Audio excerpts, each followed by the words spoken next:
नमस्कार दोस्तों। और आज हम बात करेंगे भारतीय राजनीति के उस सवाल की जो आज करोड़ों लोगों के मन में है।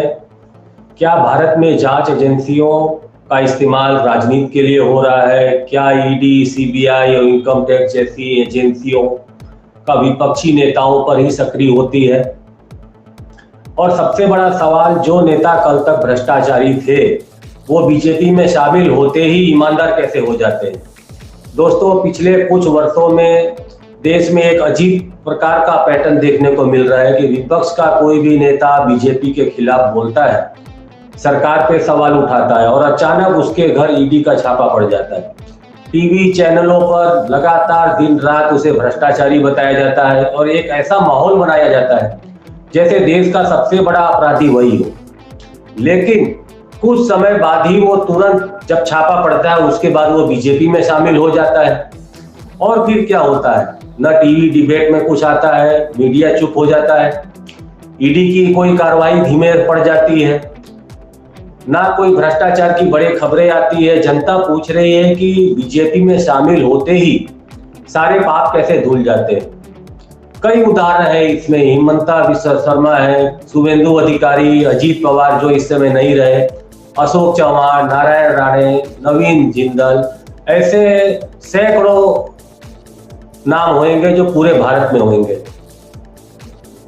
जिन पर गंभीर आरोप लगे। कुछ लोग जेल भी गए या एजेंसियों ने उसके ऊपर छापा मारा, उनको लगा कि जेल जाने से अच्छा है कि बीजेपी में चले जाते हैं या एनडीए में शामिल हो जाते हैं। और इसे विपक्ष वॉशिंग मशीन की राजनीति बोल रहा है। दोस्तों, लोकतंत्र में जांच एजेंसियों का काम निष्पक्ष होना चाहिए। अगर कोई नेता भ्रष्ट है तो उस पर कार्रवाई होनी चाहिए, चाहे वह विपक्ष में हो या सत्ता में हो।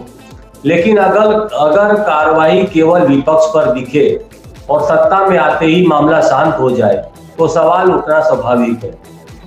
आज देश की जनता समझदार है। लोग पूछ रहे हैं, क्या एजेंसियां कानून के हिसाब से चल रही है या राजनीति के हिसाब से?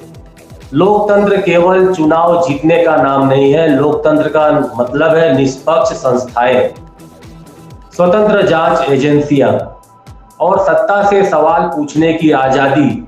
अगर सवाल पूछने वालों को डराया जाएगा तो समझ जाइए कि लोकतंत्र कमजोर हो रहा है। और याद रखिए दोस्तों, जब लोकतंत्र कमजोर होता है तो सबसे ज्यादा नुकसान आम जनता का होता है। आप क्या सोचते हैं, क्या जांच एजेंसियों का दुरुपयोग हो रहा है या फिर भ्रष्टाचार के खिलाफ सख्त कार्रवाई हो रही है? अपनी राय कमेंट जरूर लिखें। वीडियो अच्छा लगा हो तो लाइक करें, शेयर करें, सब्सक्राइब करें। धन्यवाद। जय हिंद, जय भारत।